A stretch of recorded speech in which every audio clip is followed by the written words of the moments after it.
guys, this is Ate Sel. For today's video ay maginataang puso ng saging naman po tayo.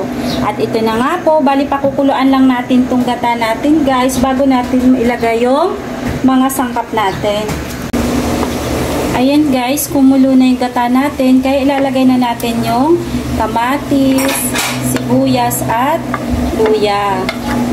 Ayan, bali pakukuluan lang natin ito ng mga ilang minuto, tsaka natin ilagay yung gulay. Then, lagay na natin yung gulay. Bali, blinange ko na po pala ito guys, kaya luto na po ito. Ay, bali, pinakuluan ko siya. Then, pinigaan ko ulit. Tsaka natin niluto.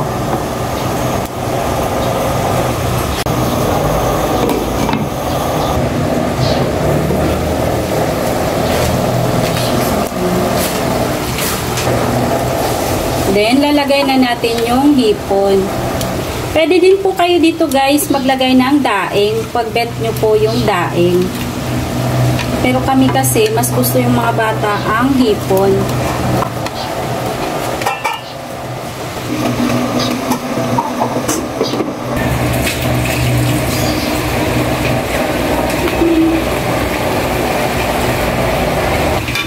Then, halo-haloin lang natin ng very light.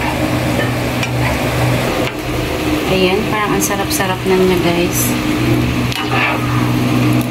Ang dami palang sahog ang nailagay ito. Then, season natin ng paminta powder, patis,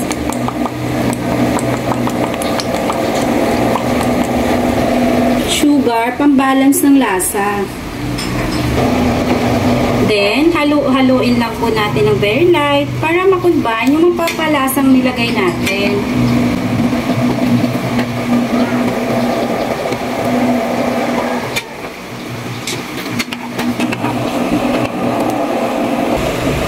Then, huwag kalimutan tikman para ma-adjust yung lasa kung may kulang.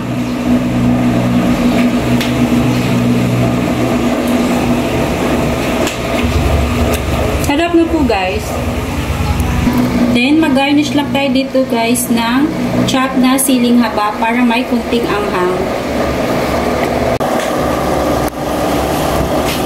And that's it. This is Ate Sel. Thank you for watching. And guys, please don't forget to comment, like, and share. Bye! Ingat!